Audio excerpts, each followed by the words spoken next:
Hey, what's up, my Hoopers? It's your boy Crunch Time back with another video, and today we're ranking the top shooting guards in the NBA for the 2022 NBA season.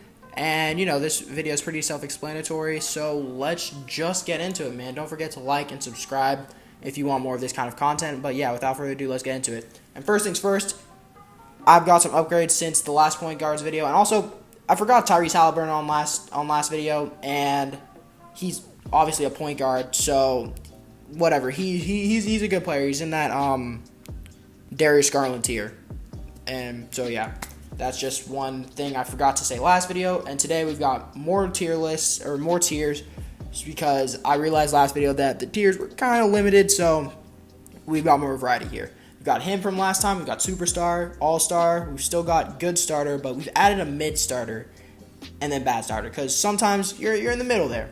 And then we've got the bench, same as last time. I don't know why that's all capitalized. Let's go ahead and fix that. Bench, who, as in I don't know you, man.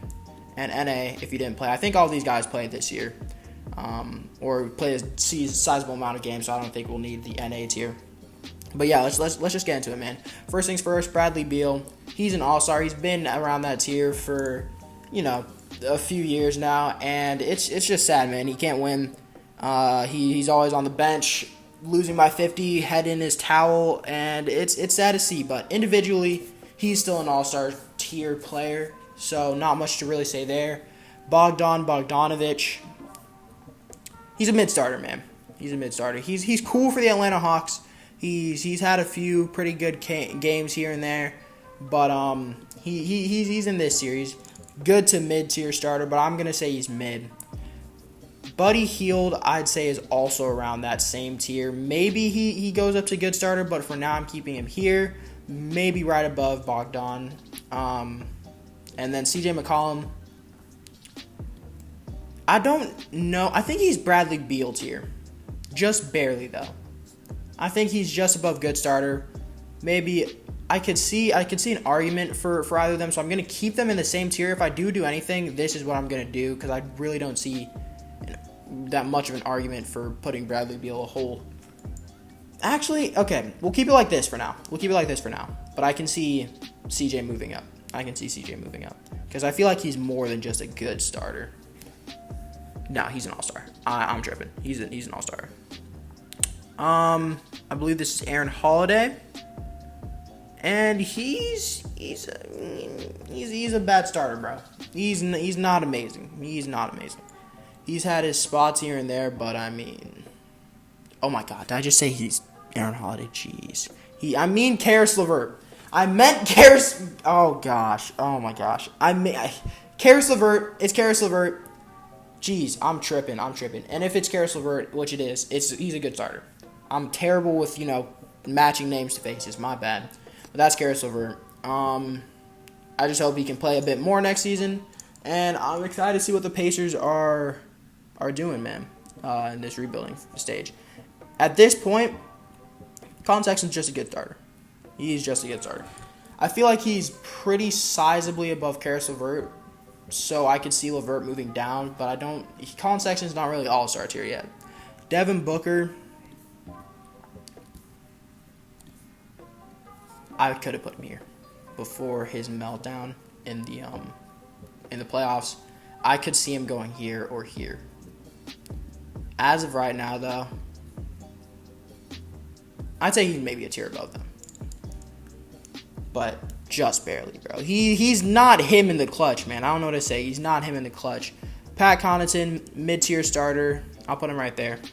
He's cool. He could even drop down to bad starter, honestly. And I might put him down there, honestly, because he's not a great shooter. He's cool on the defensive end, so maybe he's a bad starter. He could move up, depending on if I make any adjustments to my list. He can move up. Okay. Donovan Mitchell. Before this season, I would have said he's this tier. He's in the same tier as Devin Booker. I still think he might be, but I might have to put him down here for now. Just for now, he's in the same tier as Devin Booker. Actually, no, he's all-star tier. He's all-star tier. D'Anthony Melton, he's cool. He's mid. He's alright.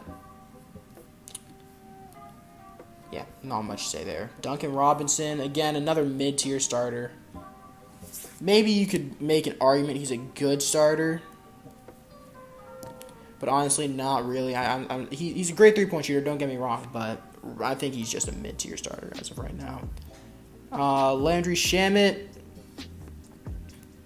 He's top-tier bad starter. Bottom-tier mid starter. I think just... Because we're putting too many people mid-starter, man. I've got to... Actually, no. I'll put him mid-starter. Yeah, I think I got to be a bit harsher. He's a bad starter. He's not amazing. Evan Fournier. Mid. He's mid. Eric Gordon. This is my first bench. He's definitely a bench. Freddie Van Vliet. He's an all-star caliber player, man. What can I say? He's more than a good starter at this point. He was in all-star talks. I think he was one of the bigger snubs from the all-star game this year. So he's an all-star. He's cool. He's maybe not above these three. Definitely not above Donovan. Definitely not above Bradley Beal, really. But maybe you could put him above CJ. So he's either top of this tier or bottom of this tier. We'll see. Josh Hart. He's not an amazing starter. Josh Hart. I want to see his stats. You might call me a casual for just looking at stats, but from my recollection, he was mid. When he only played 13 games this season.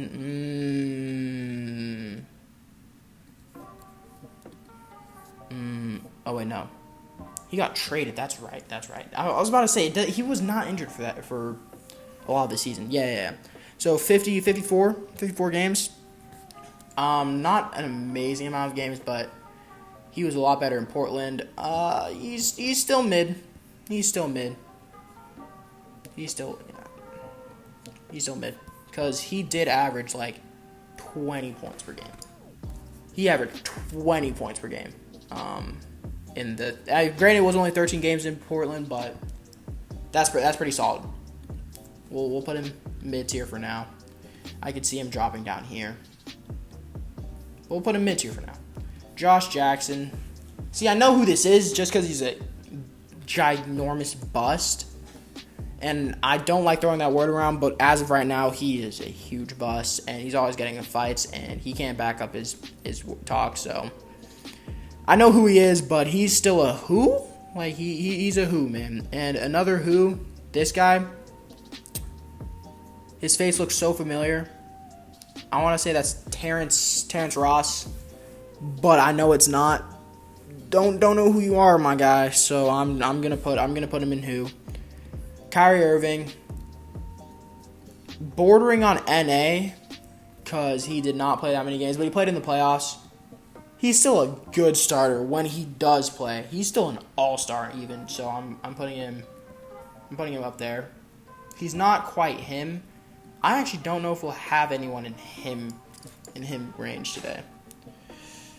Yeah, I don't know if we'll have anyone in him range. But yeah, so we'll put him all-star. I don't want to say he's worse than Devin Booker though. As just a talent, he's probably better than Devin Booker, so I'm putting him up there. Klay Thompson.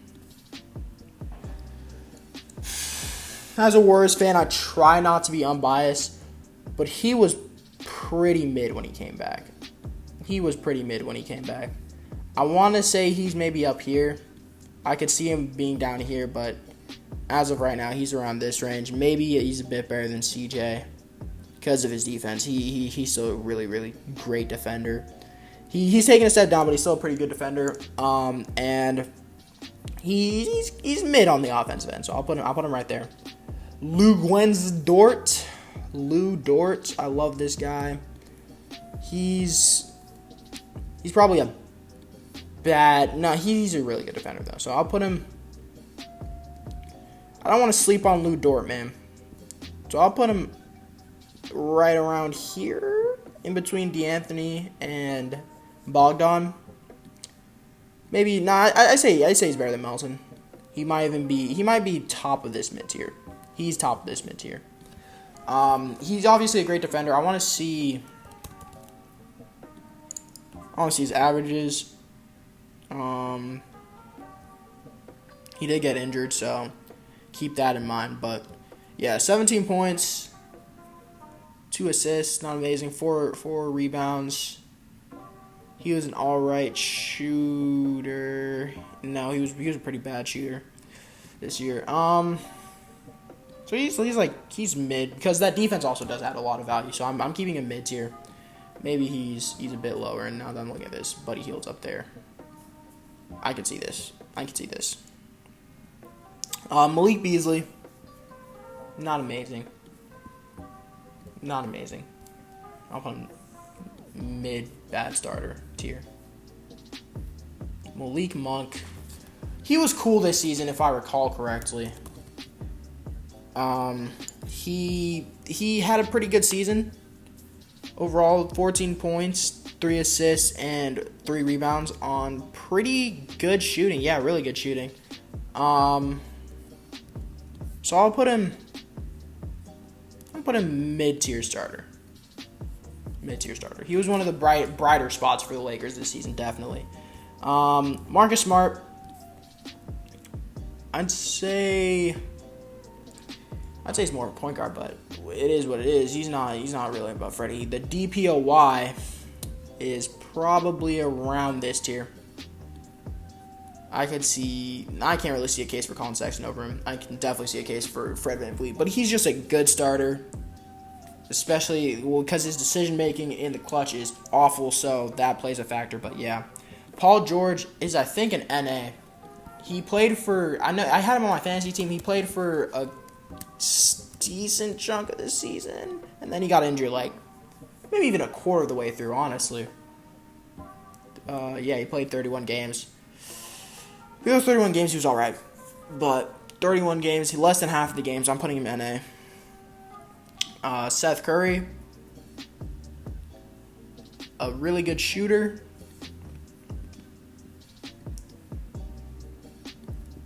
I'm putting him good starter. I'm putting him just above Karis LeVert, a.k.a. Aaron Holiday, I guess, in my mind. I don't know, man. I don't know where that came from.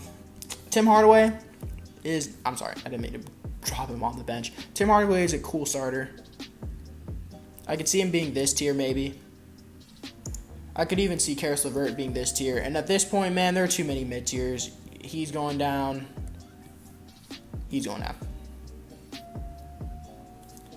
Yeah, I can see that. Karis LeVert's still a good starter, though. And Tim Hardaway is... I'm going to leave him here. Cool. Terry Rozier.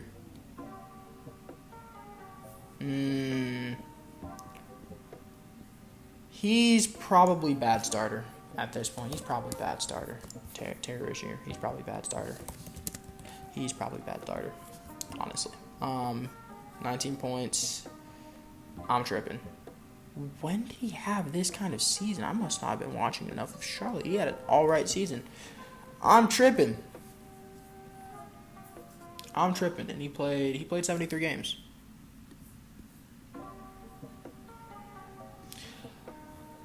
I can't remember that.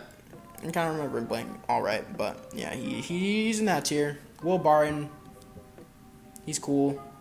I don't really care with this hodgepodge of players, and it's meh. And then Zach LaVine, not quite a superstar yet. I can see this. No, I can't really see this, but I can see around here. Maybe here. I'll put him here. And that's my list. That is my list. There are no hymns at the shooting guard position. I'd say probably if Kyrie played more, he probably could have broken him, but he didn't play that many games, and that's going to kind of hold him back. When he plays, he's probably him. This is probably the only adjustment I'd make, but right now, honestly, did Kyrie miss enough? I mean, he played in the playoffs, I know, but did he miss enough games that I can just say he's NA? Because that would make my life so much easier. He played 29 games, but he played in the playoffs, so I'm gonna give it to him.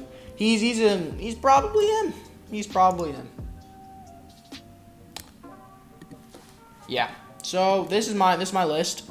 What do y'all think? I could see this. Just remember, if they're in the same tier, they could go either way. They could swap, whatever. But yeah, that's my list. Let me know what y'all think. Comment down below what changes you'd make and what your top 5 shooting guards this season were. And I hope y'all enjoyed the video. Stay tuned for the next one. And it's been your boy Crunch Time, and I'll see you next time. Peace.